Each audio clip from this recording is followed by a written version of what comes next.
All right, welcome to section 8. So in this section, we're going to be going over indicators, what they are and how to use them.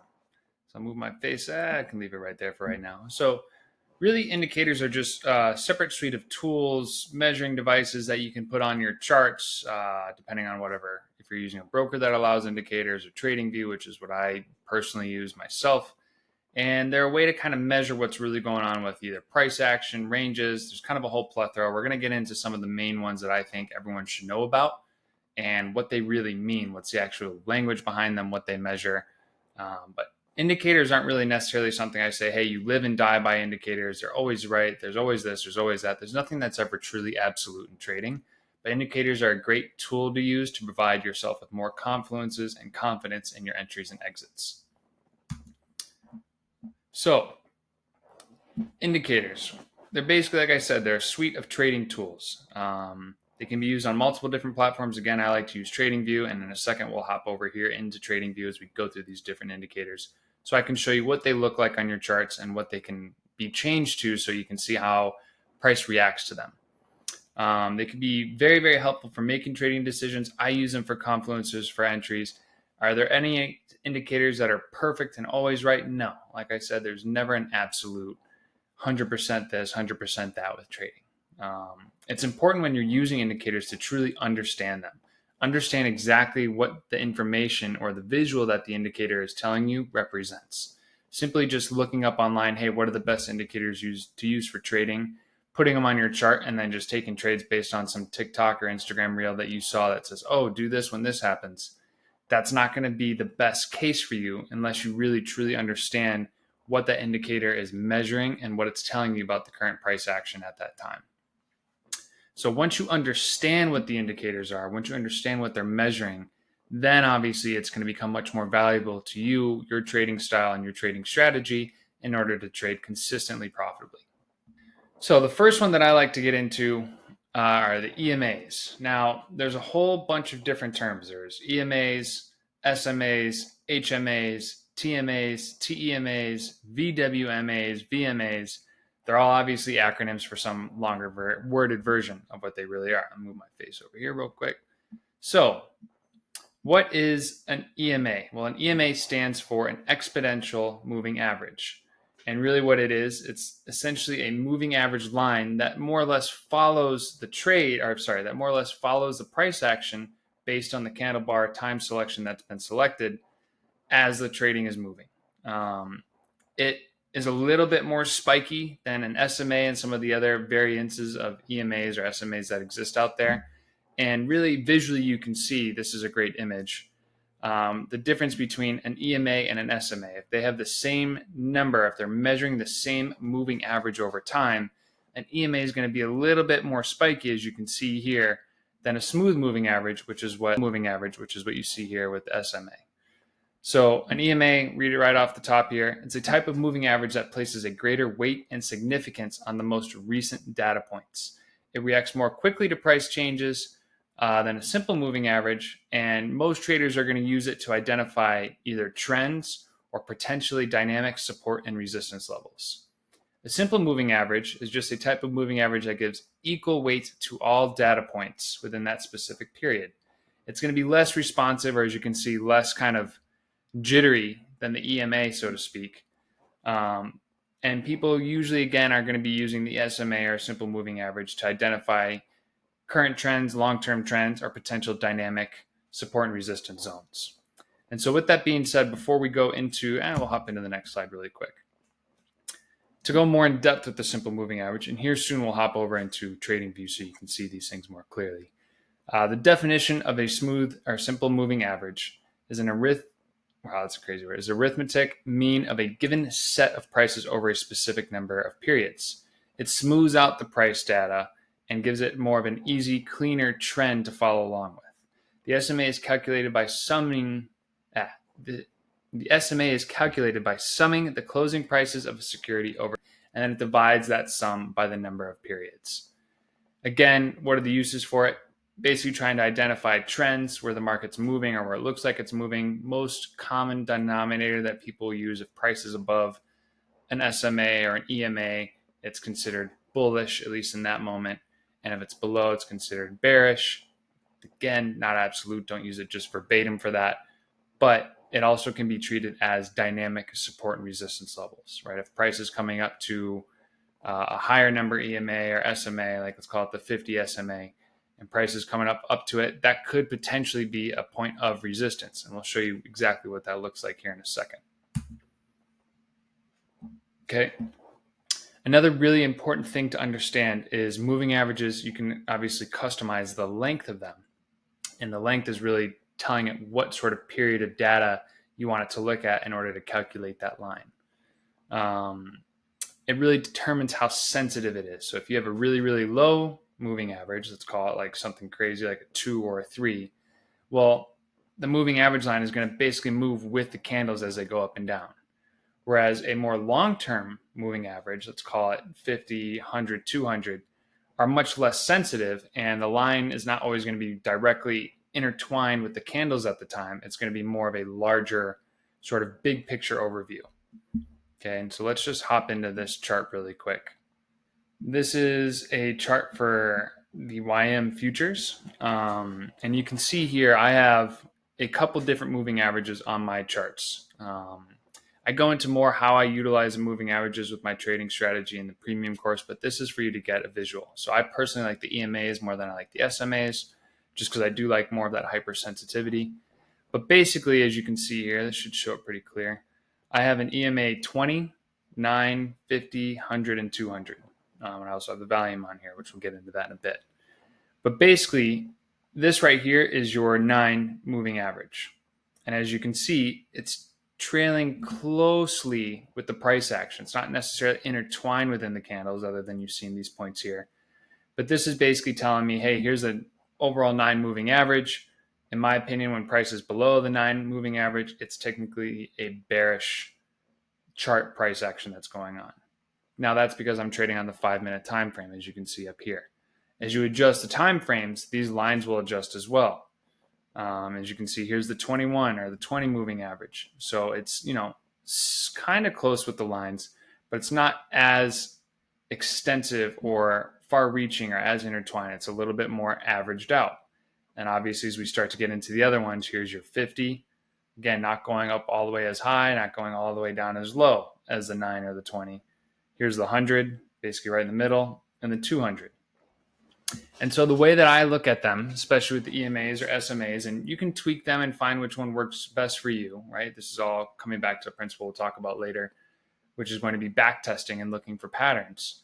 But the EMAs are a great way to kind of use as a confluence for, hey, this is bearish, I'm looking for sells, or no, the price just closed above the 9 EMA, okay, now I'm looking for buys, or if price continues to hold above the 9 EMA, now we're bullish.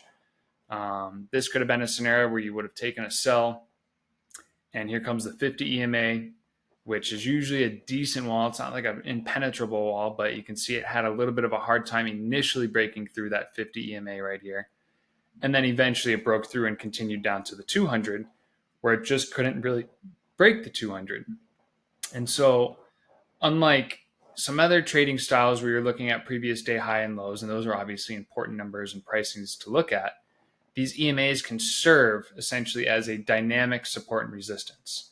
Whereas you start to back test, especially for different instruments, whether you're looking at, Forex or gold or the indices or CFDs for the indices, you're going to notice a lot of the times, at least at certain time frames, whether it's a 2-minute, 3-minute, 5-minute, 10, 15-minute, that price will dynamically have reactions to these EMAs at certain periods of length. So kind of like you always hear people say, hey, go to the higher time frames. That's going to give you a lot more kind of confluence as to, okay, what is the overall larger time frame trend? And then you work your way down to the smaller time frames. Kind of similar with the EMAs, where you're going to be looking at the smaller length EMAs, the 9s, the 12s, the 21s, the 20s, etc. And you find what works for you. And then those are going to be, okay, here's what's kind of going on in the short term. But overall, the higher time or the higher length EMAs or SMAs, whichever you choose to use, are going to be a little bit more guided structure. And if I zoom out on this chart, you'll kind of see what I mean here, right? So here's your 200 EMA, right? It's that purple line on here, where you can see that in the last, couple trading days, I guess this would technically be 2 trading days, it's been overall generally bullish, right? And not often has price really broken through or stayed under the 200 EMA for that long. Most times that it's broken through under, it kind of goes back up and pops up. Broken through under, goes back through and pops up. Here, perfect example. Went under, pushed back up. So it can be seen as sort of a dynamic support level, especially in a bullish market coming back down to the 200 EMA, or in a bearish market going up and rejecting from it. And depending on the time frames you're looking at, you can kind of get a really good gist of, okay, hey, this is a good time to take a buy, or, oh, I should be scaling out of this position because it's coming up on this potential, resistance level. Another thing that people like to do for EMAs, just a strategy, you can look it up, is EMA crosses. So they're going to look at something like the 9 and the 21, and they're going to say, okay, if the 9 crosses up over the 21, and I have some other potential confluences lined up, I think that's typically bullish structure. So here's a cross, and you can see it showed, hey, here's the 9, the blue line over the yellow line. And that was a good, pretty bullish move. Now, this was, London session. Obviously, as you can see, during US session, it gets a little bit more crazy, especially on that day. That's when Powell was talking. But typically, it's a good sign or good vote of confidence saying, hey, I'm looking for buys. I'm looking for buys. This looks like we may have just swept some liquidity here. We had a big, kind of bullish push out of here. I'm not sure. It's slowing down. Okay, now we just got the cross of the 9 over the 21. I'm going long. And the reason why I have all these EMAs on here, generally for me, I'm looking at it saying, okay, I believe I'm in bullish market. And even though obviously there was this massive sell-off here, I might have stayed off of it, even though I did take sells in here on that day. I might have stayed off of it because all the EMAs for the most part are still crossed up. And what I mean by that is that the 9, the 20, the 50, the 100, and 200 are all stacked up in, according order. So anytime you get a big cross up across all of them, that's also another sign or signal of a change in the momentum or a change in direction. So here, let's see if we can go find a point where everything crossed over each other. Okay, yeah, here we go. So here's a perfect example where they all cross, which is usually a really big sign of, okay, this thing is overall bearish. Now here we get an early cross on the 9 and 21, and it ends up crossing over the 50 and the 100. And eventually, once we get to about this point in time right here, we're completely crossed down into what would be considered a full bearish cross. All of these, you have your 200, 150, 21, and 9. Now, am I saying those are the EMAs to use and have on your charts at all time? No, that's what works for me with the pairs that I trade or the tools that I trade. And I use a bunch of other things as confluences for entries, but these are definitely things that I have on every single chart, and every single strategy that I play out does have a reference to EMAs or SMAs for sure. Personally, I use EMAs. But yeah, to get an EMA on your chart, you can just, on TradingView, go here, type in exponential moving average, and they put it as moving average exponential, which I personally don't get. But there it is. Once it's on your chart, you can see here's your settings. Click on the gear icon, and these are all the different methods, right? SMA, simple, EMA exponential, weighted moving average, volume weighted moving average. I'm not exactly sure what the SMMA is, but you can obviously look that up. And just to kind of show you how the lines vary, let's just go hide all these really quick. There we go. There we go. All right, so now we can see, let's change this line color. Just make it really thick, and we'll make it a bright yellow. That way we can see this thing. Okay, so this is the length. I always do source close. I don't ever do any offset. And right now I have it set for SMA. Now we can see what happens if I set this to EMA. Yeah, at this low of a range, it's not going to change it too much, but let's do this. Length. Let's make this a little bit bigger. And you can see there's your 21. If you play with these a little bit, it'll change it slightly. For the smoothing, it won't really change it too much, but I always use the EMA. You can also go on your indicators and go look up SMA, and then you have your smooth moving average. You can do your volume weighted moving average. All of them are different things, and you play with them, right? You can play with them on TradingView to see how they react. But there's your 21. We can see what happens when I change this 21 to a 50, right? The line gets much less tied in with the price action. So again, moving averages are basically calculating an average of the data points over time based on the close of the candles. The lower the length, the lower the number for the moving average, the more spiky or intertwined with the price action candles it's going to be. The larger the number, the more of a larger, smoother curve line it's going to be over time. And again, I use them and recommend you also use them for identifying, okay, what's the overall trend? Are we above this moving average or below? Does that tell me it's bullish or bearish? Are we about to trade into this higher length moving average? That could potentially be a wall of resistance that we might not be able to break through, or I may want to think about potentially scaling out of positions. Or is that a scenario where, hey, I've seen that there's a lot of resistance at this price already, and we have a moving average sitting up there, a high length moving average? That could be a great opportunity to potentially see if market rejects. I never predict if the market's going to reject. I wait to see if it tells me, but that could be an area, okay, I'm interested in price action at this price point to see what the market's going to do. So now, back to the super fun presentation. Get my pretty face back on the screen here. Here we go. Okay, we kind of just went over this trend identification, right? You'll see EMA cross is a very well spoken about topic. If a lower length EMA crosses up above or below a longer length EMA, that's usually some sort of sign of a bullish or bearish momentum. And it can be used as dynamic support and resistance. So let's just do this. Let's copy. We're going to paste it here. Okay, we're going to go change this. When I first got into it, this was definitely one of the ones I always like to look at. Was the 9 and 21 cross. We'll make this blue. Okay, put my face over here. So again, it's going to vary based on time frame, but you can see for the most part, right, this is going to be obviously a great, beautiful, extreme example. The lower time frame EMA, lower length EMA crosses up over the higher length EMA. This again is on a 5 minute, so take that as you will. We get a nice bullish push. And there's a lot of people who will take trades and they'll hold trades. A question that people always have is, how long should I hold my trade? Some people will do it based on, okay, I'm going to hold this trade until I see price close below the 9. So there, you would have closed this position. You would have caught a nice little run there. Now here's a fake out, right? You get a cross, you take a short, boom, you're stopped out. You take a long, boom, you're stopped out. So time of day is obviously a huge aspect, which we already previously spoke about. Really, again, back testing, looking at these different EMAs, looking at the times of day where things are most active. Obviously here we get New York market open and we get a crazy push up, and then here's our push down. And as you can see, here's the cross somewhere in here. Okay, here's a cross. This is telling me, okay, I should start to look for potentially bearish momentum, looking for sells. Now here you might get a sell entry, you might take it here. If your stop loss was up here, you're good.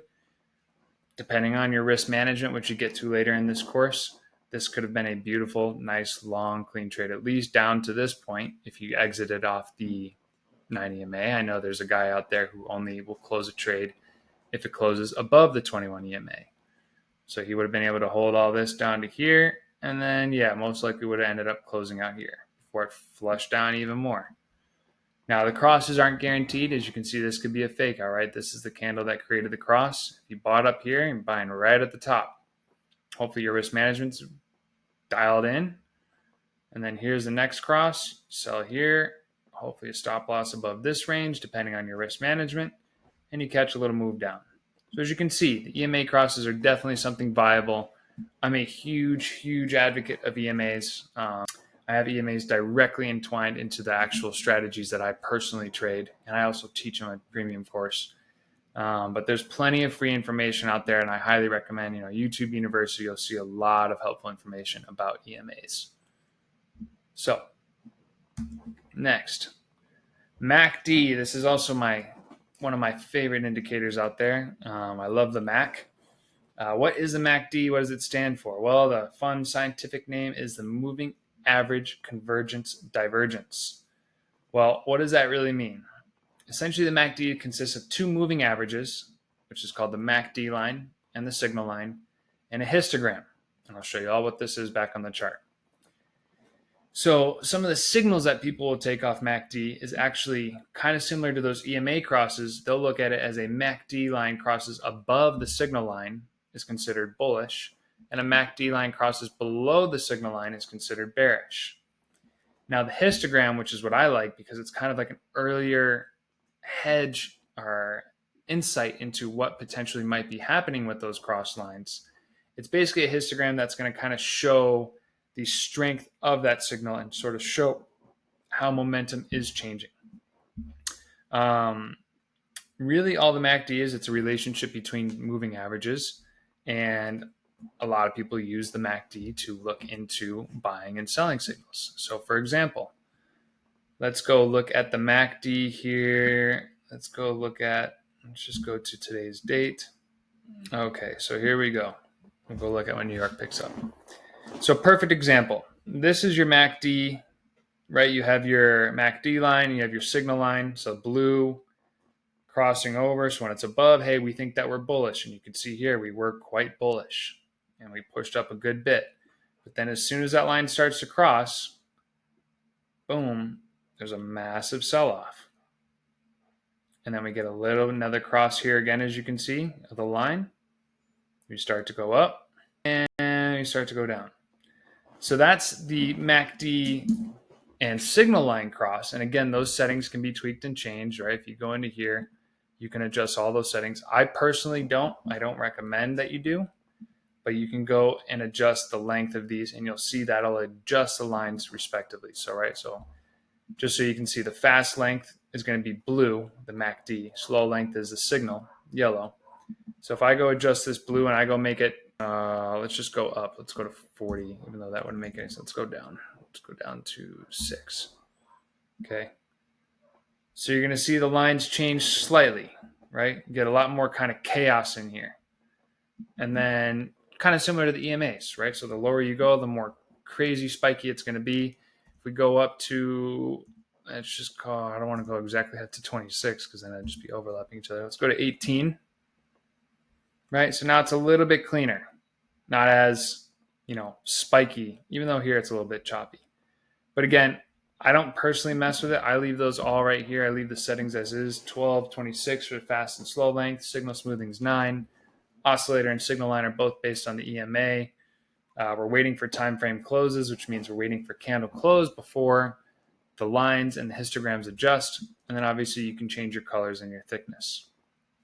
Now, in regards to the histogram, which is all the colorful bars that are down here, basically, I like the histogram because it can be sort of an early insight into what's going on. Really, all the difference is how these things measure is that's the distance between these two lines. So as the distance starts to get greater and greater and greater, you're going to have these dark green bars on your histogram.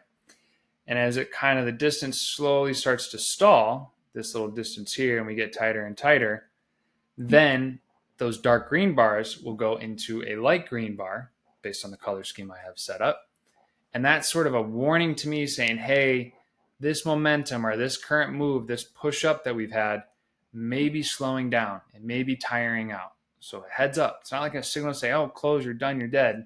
So there's plenty of times where you get light greens and then it goes back to dark green and goes, oh, I gotcha, we're still going up. Or same thing here, right? Light red, then we get dark red, and then we get this light red right here, as you can see. And then we get a couple more darks. So it's not always, but it's just sort of a, hey, heads up, this thing may be slowing down. And then you can combine it with confluences like your EMAs saying, all right, here we are, we're pretty far overextended above the 9. We're pretty far overextended. Okay, I'm getting close to the 9. I might close it if it closes below. Okay, we survive, we push. Then here, now we're getting another light. Okay, now that it's red and I'm for sure below the 9, full strong close below the 9, I probably should be out here.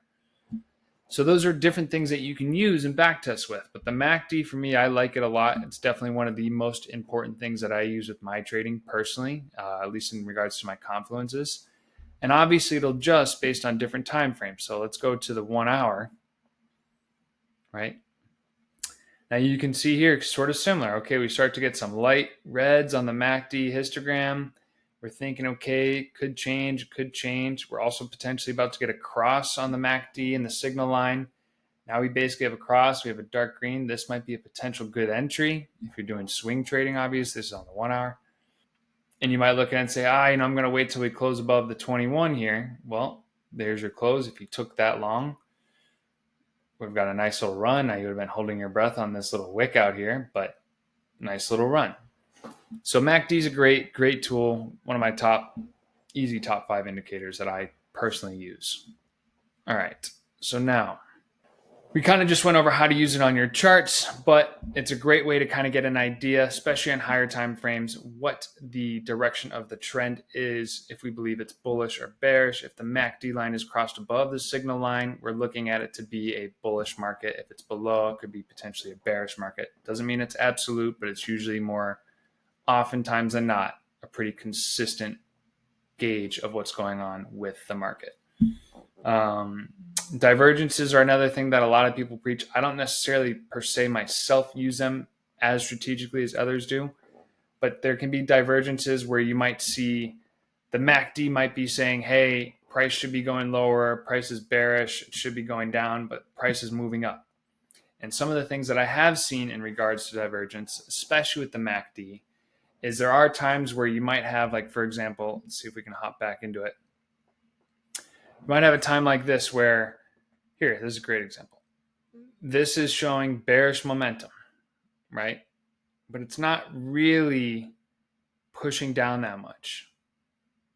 And again, it's still kind of bearish. So any time for me that I see, okay, hey, it's showing that this should have been, flushing or selling off a bit, and it did sell off obviously quite a bit with these candles.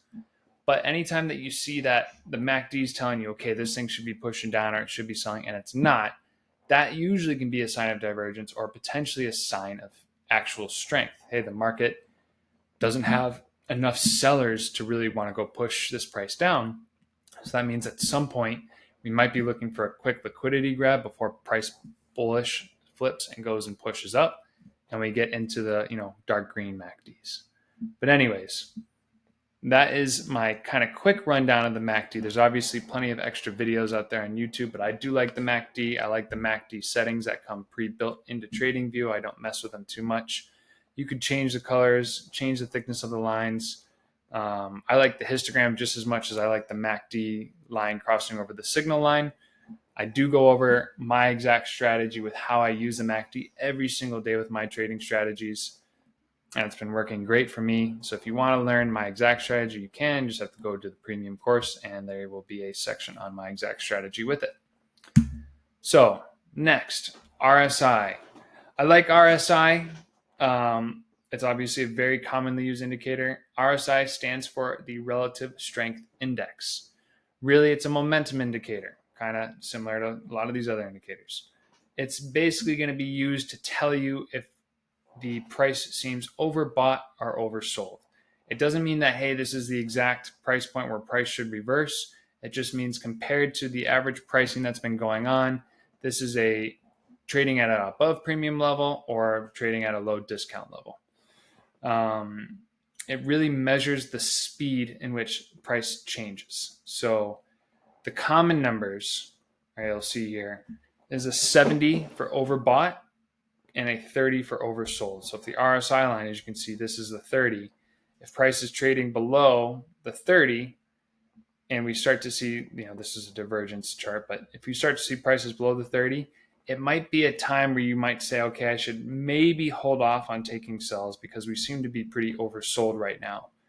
And I might want to wait for it to flip and get, back up above a certain RSI level before I consider sells, because this thing might flip and go bullish. And so we'll put it up on the chart really quick. It's quite easy. Indicators, RSI, Relative Strength Index. Okay, we'll put that on there. For right now, we'll hide the MACD. Let's see if we can just collapse this pane. All right, so let's change the colors a little bit here. Try to make this a little bit easier to see.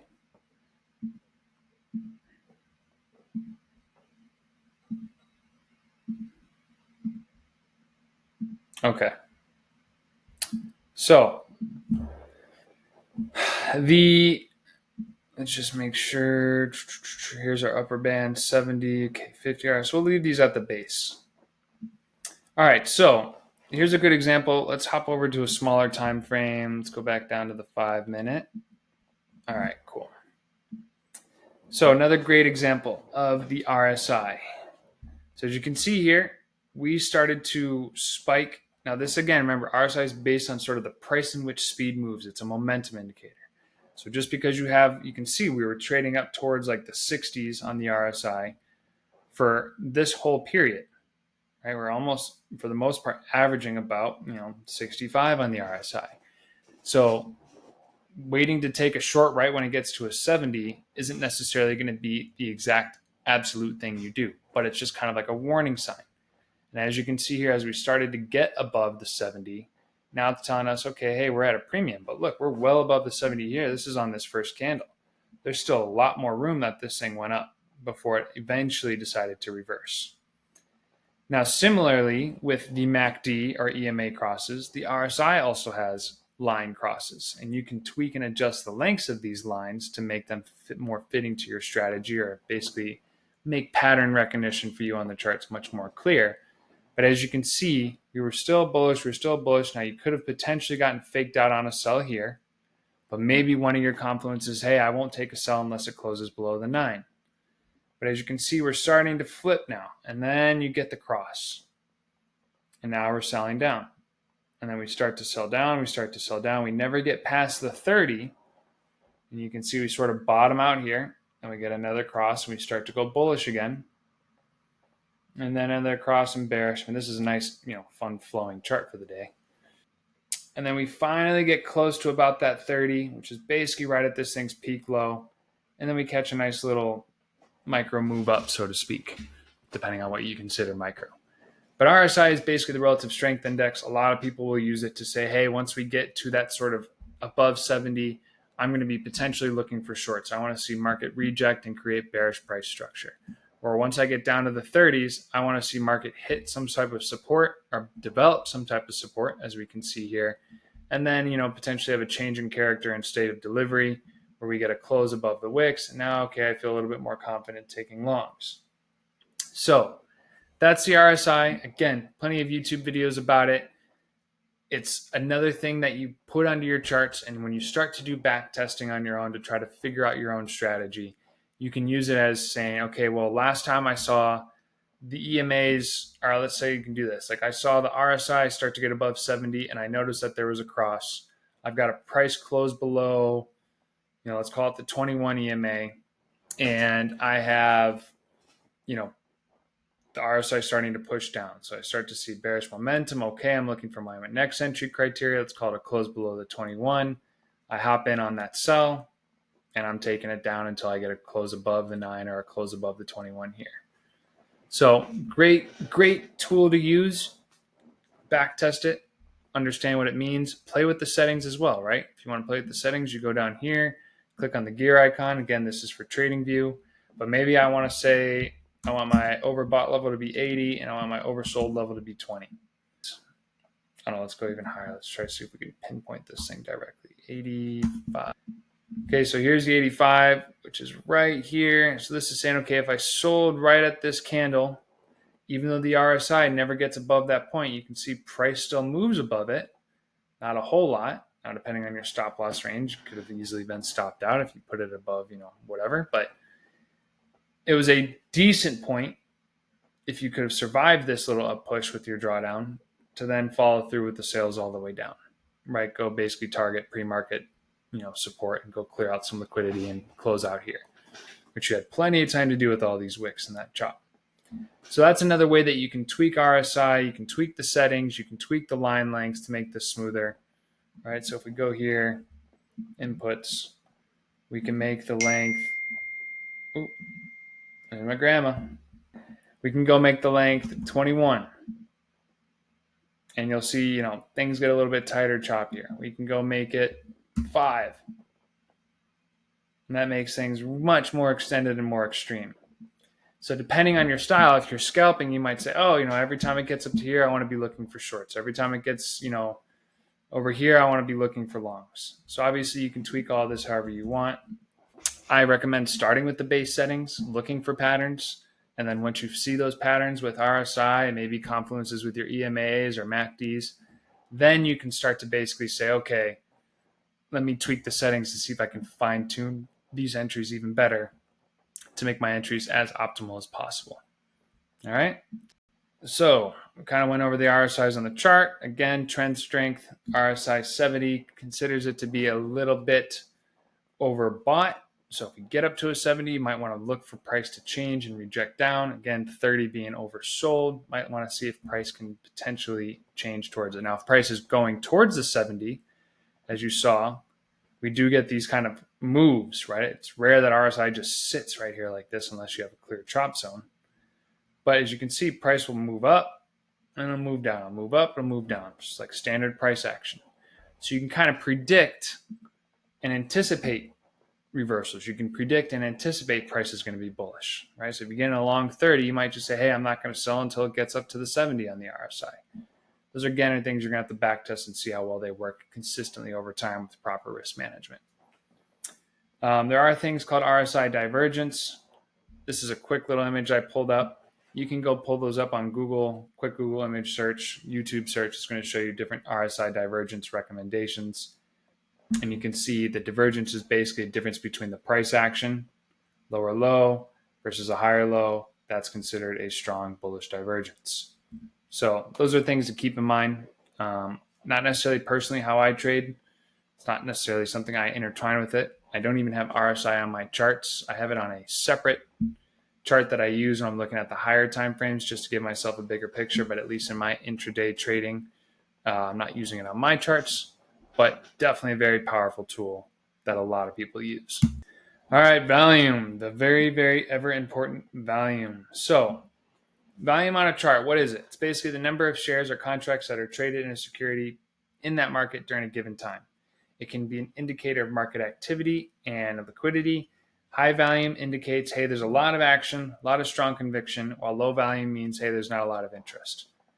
What does it really show us? Well, it basically indicates, hey, at this price or this time of day, there's a lot of buyers and sellers. The market's active. There's people chopping it up. People trying to go long. People trying to go short. There's people who are active at those prices at that time of day. Another thing to keep in mind with volume is it can be a very good sign of price changing or starting to reverse.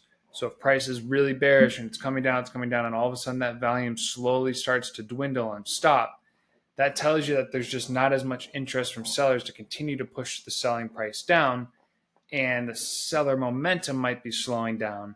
And then all of a sudden, if you start to see price kind of hit a floor, maybe sweep liquidity and start to push up, and all of a sudden the volume picks up and you see that the candle's starting to get bullish, that could be a sign or an indicator that now there are bulls stepping into the marketplace and there's buyers who are going to take this thing higher. All right. So I'm going to show you on my chart, there's two different types of volume profiles that you can use. And I'm going to get them pulled up here. But before I do, let's go over what we really need to understand with volume. It's a great trend confirmation indicator. High volume during a trend confirms the trend strength. So if we're pushing up, as you can see, this is a great little image. We're pushing up. We've got good volume. And even here where it looks a little bit choppy, there's a lot of interest in this price, and we end up pushing up out of here. That tells us that buyers are in there strong. They want to take this price higher. Sellers aren't in there. They're not going to fight it off. We're getting a big push in volume at that price. We know that this thing can go higher. As you can see, a simple rule of thumb, the higher the amount of volume, the stronger the overall trend. Now, reversal signals. Sharp increases in volume can also signal potential reversals, whether it's a bullish reversal or bearish reversal. If you see an all of a sudden spike in volume, it can definitely be a big sign that there may be a reversal coming. This means that basically either a lot of buyers or sellers are suddenly getting into the market or exiting the market. Volume spikes. The other thing to look for is unusual volume spikes. Typically, those are associated around market events like news. Right, so a lot of news happens early in the morning. You'll see absurd volume spikes on some of those candles, especially for red folder news events. We'll go all over news here in a later section. The other thing can be if the Fed's speaking, or if there's an intraday, announcement of news events that happens. So Volume can also sometimes be a little bit of a fake out if you're trying to understand why, hey, why did all of a sudden pre-market, an hour before market opened, there's this massive spike? Well, you got to also know what's going on with the news. So with that, let me get the chart set up here and we will look at the two different types of volume indicators that I like to use. Okay, so this is going to be the first volume indicator. As you can see, it's right here. You can just type in volume on the indicators and it's going to be net volume. That's one that I like to use. Okay, and that's going to show you right here. So you can see here comes market open. For me on Pacific time, so here's your 6:30, and boom, we see a massive spike in volume. Now, the colors of these candles, don't get it construed in the sense that, oh, here's a big green bullish candle. These colors just simply align with what happened with that candle on the price action. See, this one's red, this candle's red. Green, red, green, red. Okay, so really all you're seeing is, hey, there's a spike of volume at these prices. And then what we start to see is, hey, there's a sales volume spike here, right? This was a little bit above these, not above this green one, but there's a spike in volume at this price. And this starts to indicate, hey, we might have a reversal.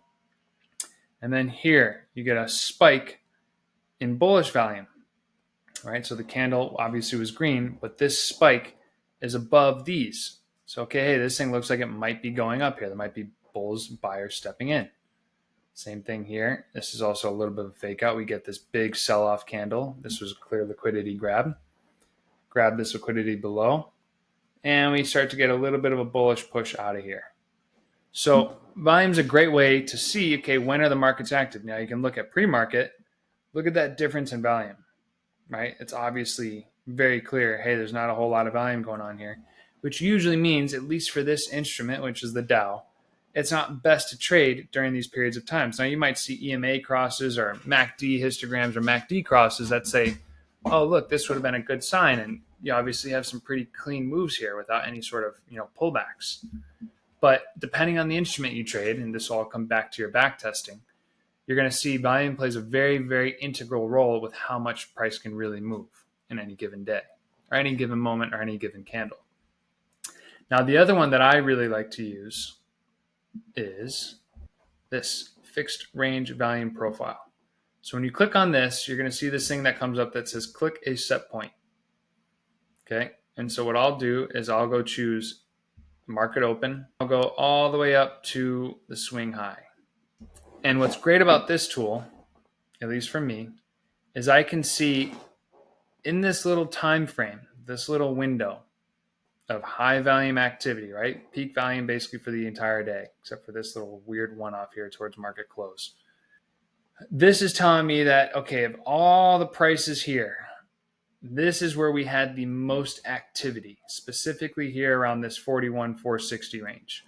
So that's telling me, okay, roughly around 41,460, I'm going to anticipate seeing some type of reaction in the market, whether that's a support level, whether that's a resistance level, or whether that's a complete break and push through reversal. And as you can see here, there was a lot of trading activity within this pricing. People weren't sure if it was going to go higher or lower. We get a quick little liquidity sweep up, and then we get a push down. But you can see this candle closed right at that price, almost right there. And then it actually opened with a spike high before closing through it. And then we get this close below all these wicks, along with the close below the 9. And at this point, I'm sure the MACD histogram was telling us, hey, this thing's about to flip. And that obviously would have been a great sell entry. So the fixed volume range profile is a great tool that I like to use, especially when you have very intense singular candle moves. Like, let's see if we can go find a news day. This is one of the other little sub strategies that I like to use. Little free nugget here. I forget what day the news was. Let's go look for a 5:30 spike. Do we get one in here? Is this a 5:30 spike? Nope. No, we're going to find one. Okay, so this looks like it was a news candle. Yeah, 5:30 spike. So again, volume. And don't forget to star your favorite ones. So I'm going to go here. I'm going to go choose this candle. High, down to the swing. Let's just say swing low. Okay, let's go zoom in on that thing. Not super easy to see. Let's just do this. Okay. So that makes it a little bit easier to see. Let's just zoom in. So with that fixed range volume, you can see we obviously had an abnormal spike for pre-market, but that's because this was a news event day. News came out and this candle just dumped. Now, what this tells me is that here, there wasn't really as much, you can see as much attention to prices in here. You can barely faintly see that yellow on the chart, right? It's almost invisible. But this is where there was a lot more attention to price. This is where there was a lot more action. And so a lot of the times what that tells me, at least with a news candle, right, or a very intense singular move with a single candle, this is going to say, hey, price at this level may be imbalanced. And there may not have been the opportunity or the time for other sellers to get in at this price or even buyers to exit. It basically just means that price wasn't as balanced. Here, price is relatively balanced. We have a fair share of buying and selling activity going on at these prices. That's the difference between the yellow and the blue with this tool. This is going to tell me, okay, next time I come up to this price, what's going to happen? Is it going to reject? Okay, might be able to take a little scalp short there. Or if we come up and we close above this price, this little midline, point of interest basically, okay, that might be a great opportunity to say, okay, hey, we just rebalance this all out. There's a lot of imbalance up here that I think we want to get to. Can we get there? And eventually you can see price before market goes up there, rebalances all of this out. And then this is actually the candle right before open. You can see it was crazy wicky, came right back down to that point of interest before continuing up with some also crazy wicky candles. So there's other people who will have a constant volume chart. We will see the volumes all over here on the right. Again, really what it's just showing is what is the market doing at those price points? Is the market active at those price levels? Is there interest from buyers? Is there interest from sellers? And as you start to basically keep volume in mind, which is one of the most important things to look at, you'll hear some famous traders talk about how price can be manipulated, but volume can't be manipulated, at least as easily. So when you start to see these sort of abnormal spikes that tell you, oh, okay, RSI might be all the way down at 30. The MACD line might be potentially crossing above the signal line. Oh, I have a spike in volume. Oh, I have a close above the 9, or I have a close above the 21 EMA. Those are all things that you can start to build as a repertoire of tools in your confluences to take confident entries with your trades. All right, so that's enough with volume. There's plenty of YouTube videos on volume. There's plenty of indicators out there. Great tool to have. Always recommend having it on your charts. It's a very, very powerful tool for giving yourself extra confluence into your trade entries. The ATR. So I am not a huge practitioner of the ATR myself. ATR stands for average true range. It's basically a volatility indicator that measures the market volatility. The average true range is basically going to tell you what the price range should be based on the averages in that specific point in time. It measures market volatility, and it's going to have sort of a high range and a low range, and you can extend those ranges by deviations. So one ATR is going to be a tighter set of bands versus a 2 ATR versus a 3 ATR. And a lot of people will use ATRs as potential price points for entries, for buys or sells. They can also use it as potential exits for take profit levels, right? They might use ATR 1 as TP1, ATR 2 is TP2, ATR 3 is TP3. But it's essentially calculating a range between the highs and lows of the price over a specific period.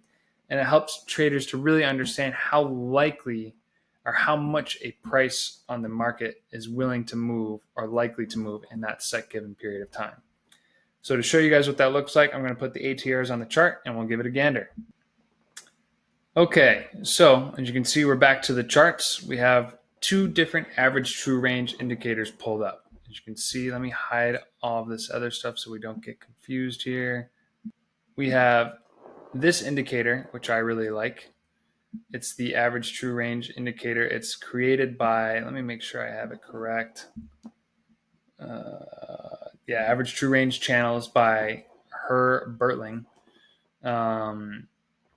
I like this one the most because it gives you sort of the deviations and it shows you sort of these bands that'll tell you what the average true range is. But the standard TradingView default average true range looks like this. Now, I personally don't use the TradingView standard default average true range. It gives you kind of an idea of where price is. You can kind of see, okay, are we trading above the true range? That usually is a good sign that once we get to a certain level, we start to see it top, that we might start to trade back down. And as you can see, this is a pretty good indicator in regards to, okay, here's the top. Once we start to see this thing spike, we make a lower high. And overall, for the rest of the day, it's kind of a push down in regards to the average true range, even though price at this point wasn't the best point to sell, obviously. So why I like the bands more than the traditional TradingView one is this one right here. Again, pull it up. It was the average true range channels by Her Bertling. You can go into this one and you can edit the settings and you can choose your days that you want to have the average true range look at. And these are all going to just be deviations. So 1, 2, and 3 for the different lines. So let's make these lines a little bit clearer. Let's make this, just make them thicker and a little brighter.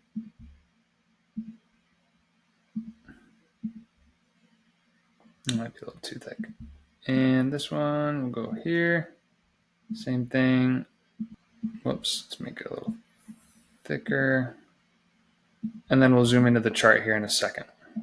All right, so where this tool is great and helpful for a lot of people, these bands all represent essentially deviations. So 1, 2, and 3 deviations.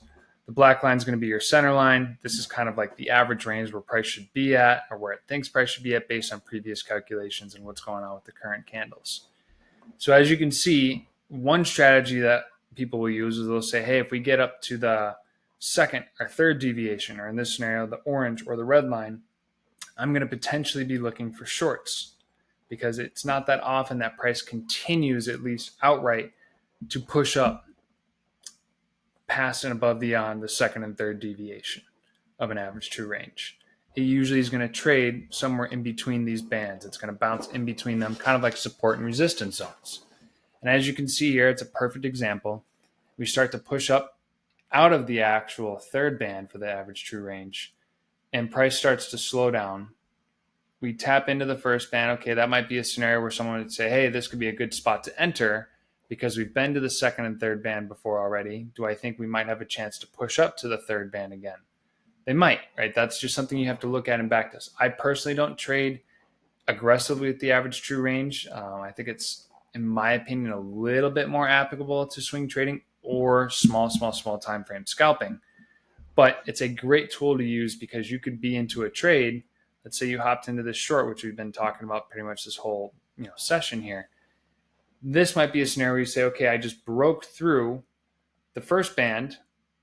Now I know I should at least be able to get to the second, if not the first band on the opposite end.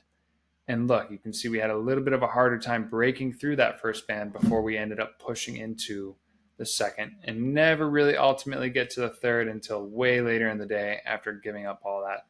And if you held, until then, great, good for you. You got good confidence in your trade, good conviction. But the average true range is basically a way to say, hey, how realistic is it that the price is going to be able to go all the way up to here or all the way down to here? And if we go into a larger time frame, this gives you a better idea of, especially in the larger time frames, we're looking at it saying, okay, here's a great scenario.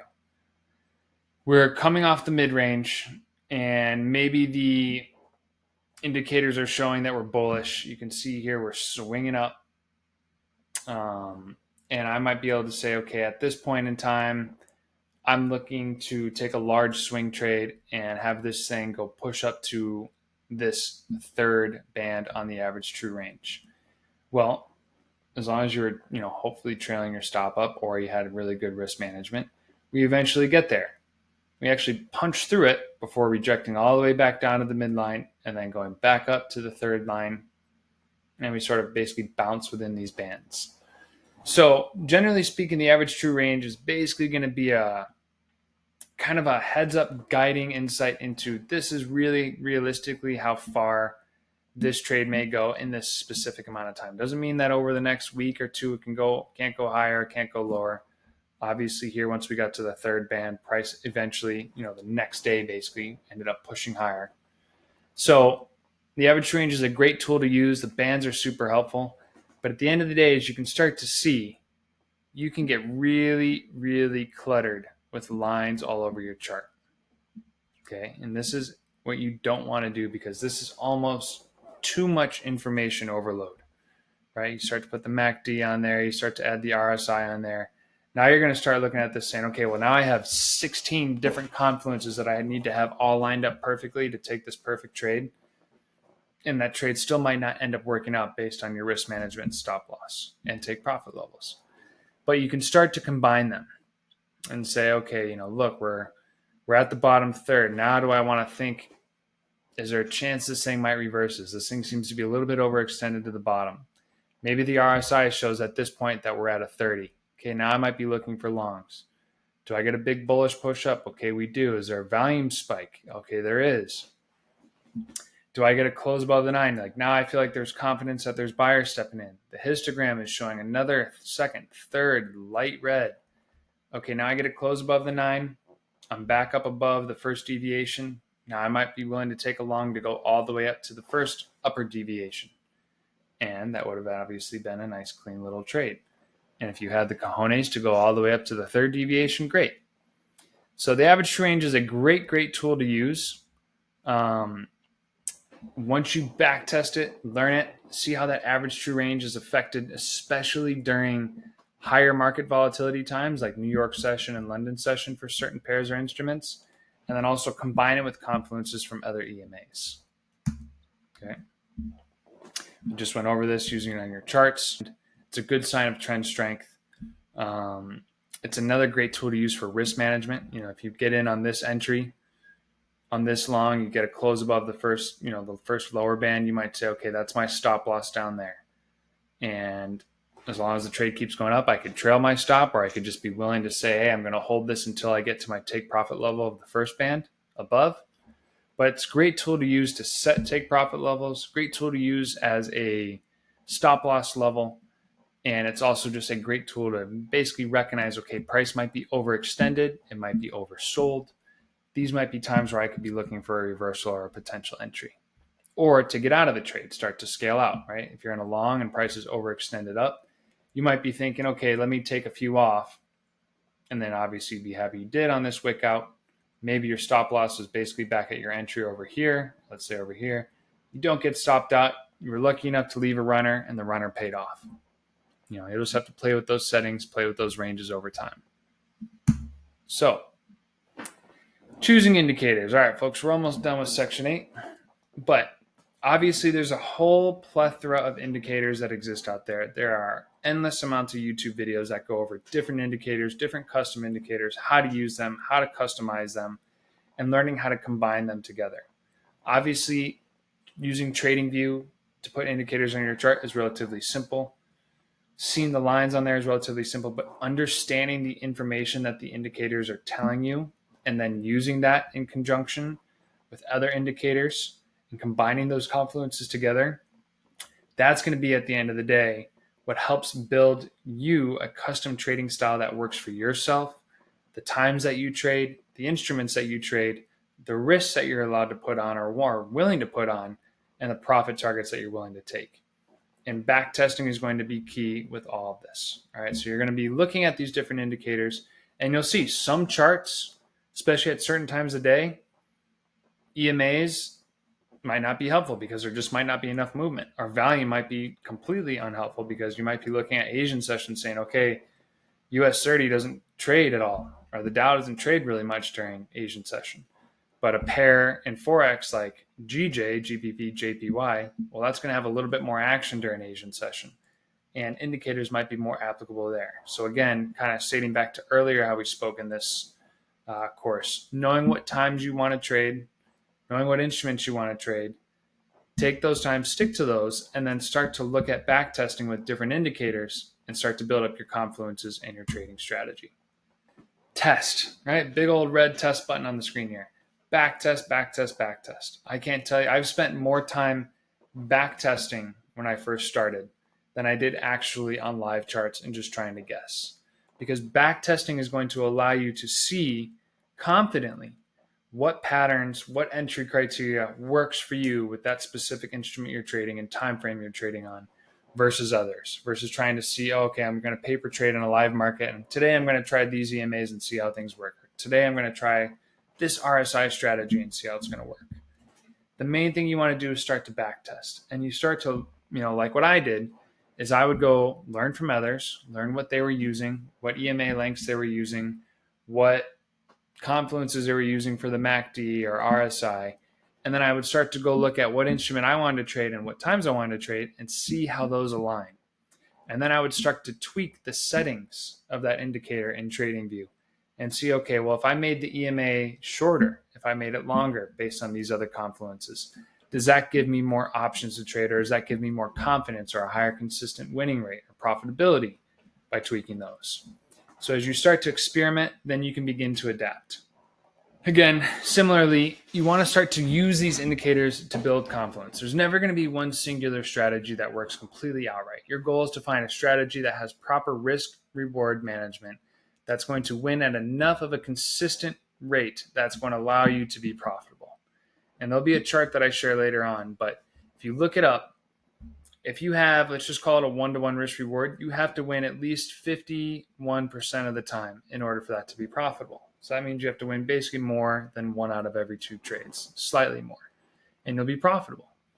But if you don't have a strategy that's winning 50% of the time, you may adjust your strategy where you're winning with a risk reward of 1 to 3. So you're risking 1 to make 3. Then your success rate or your win rate doesn't have to be 50%. It could be significantly lower. And the higher or the larger the range is between your risk reward. So if you go to 1 to 4, 1 to 5, your win rate doesn't have to be as high. You don't have to have a 50 or a 40 or even a 30% win rate with enough risk reward to make sure that you're trading profitably. Now, even though, and I'll get to this later, but even though your risk reward might be a high win rate, you still have to factor in, especially if any of you are going to try to trade prop firms, you might have let's call it an incredible 40% win rate with a 1 to 5 risk reward. That could be great. That still means that 60% of the time you're losing those trades. And that doesn't mean necessarily that out of 10 trades, you're going to win 4 in a row, or you're going to win 3 in a row, or 2 in a row. You could lose all 6 in a row before you get those 4 winners in a row. And you have to adjust your risk, especially for prop firms, based on the fact that the odds are you might hit that 6 losers in a row, or you might hit 12 losers in a row before you hit 8 in a row. So anyways, we'll keep it going. Back test, back test, back test. Everyone says it. You have to do it. It's easy to do with TradingView. I can show you right here. I'm going to go over here to replay mode. Let's go right over to, what I personally like to do. I don't like to see it before because then I can know, but let's just say here, times, I'll shrink it down really, really tiny and small. I'll zoom all the way over. I'll click just so I can't see anything that happens, and then I'll go run the test. All right, but now you can see, I'm going to back test, okay. Let's say I'm waiting for, I don't know, a break and close below the first level, right? So you go in here, you place a sell, track everything on there, and I'm going to try to take this to the 3rd deviation. Okay, didn't necessarily close there, got close, wick up, there we go. So that hit the 3rd deviation. I could say now flatten, and boom, with that, fake out back test. You can see how some of these other trading coaches just fake all this stuff up.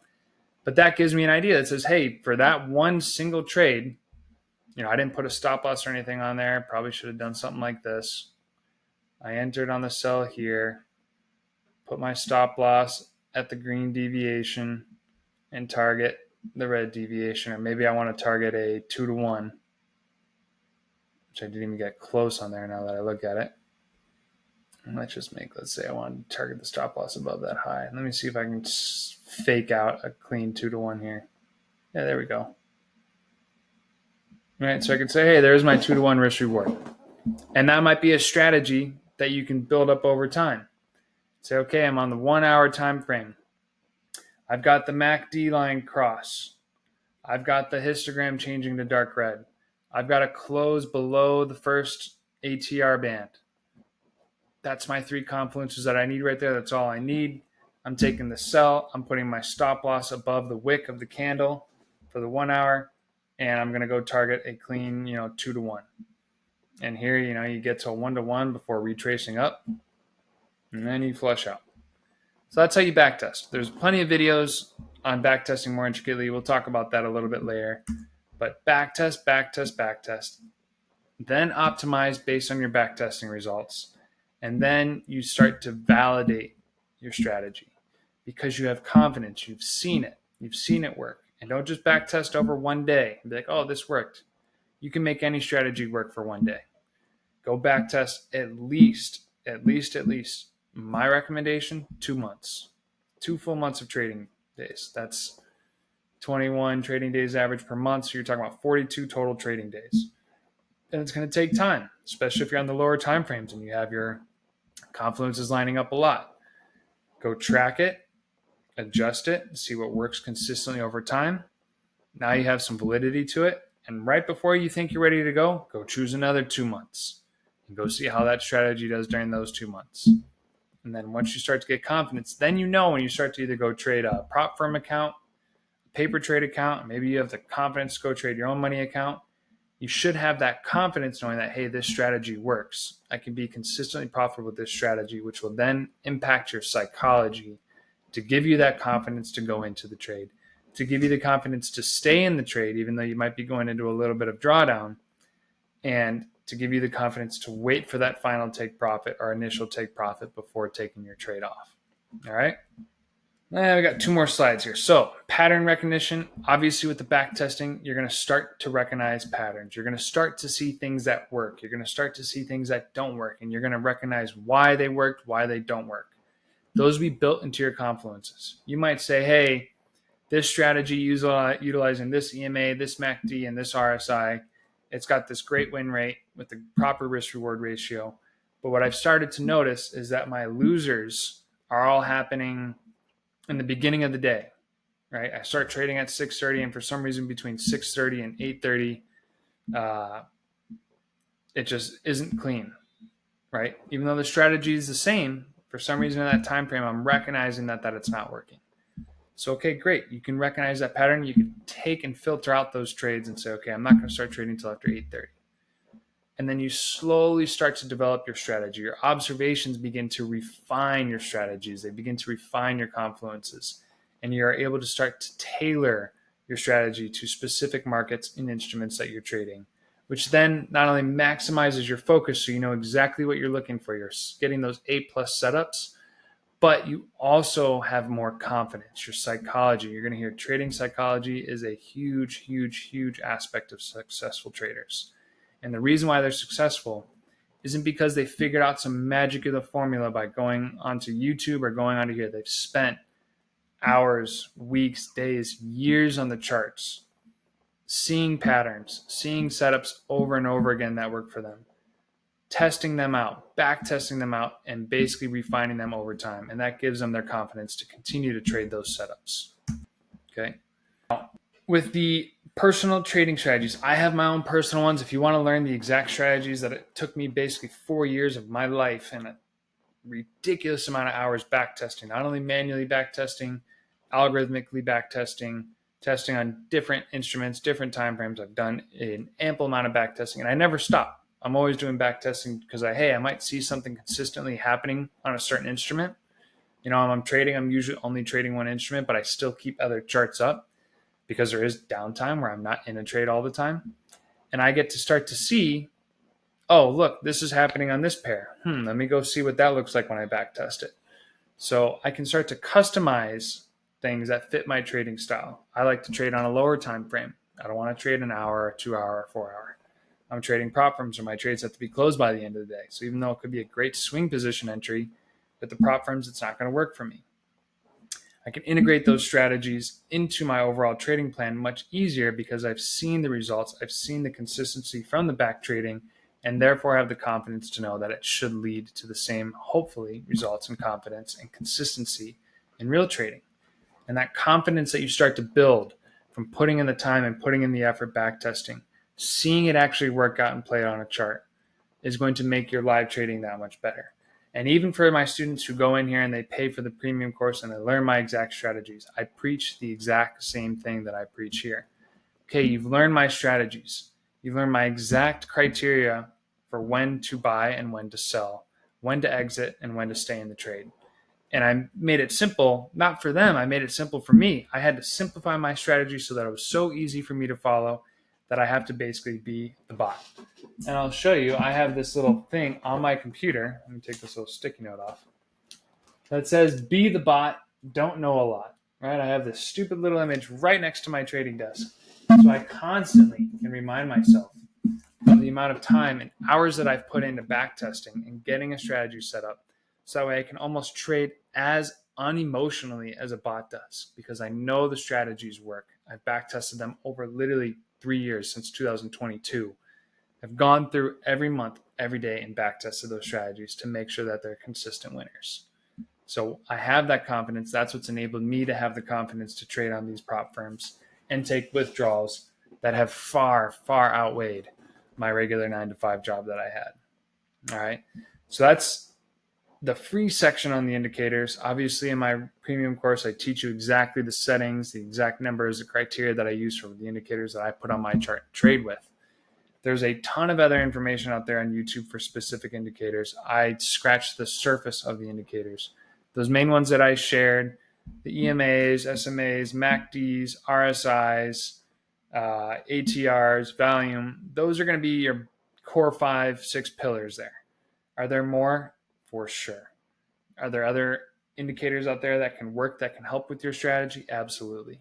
And you can just search, hey, I'm a scalper. Best indicators for scalping.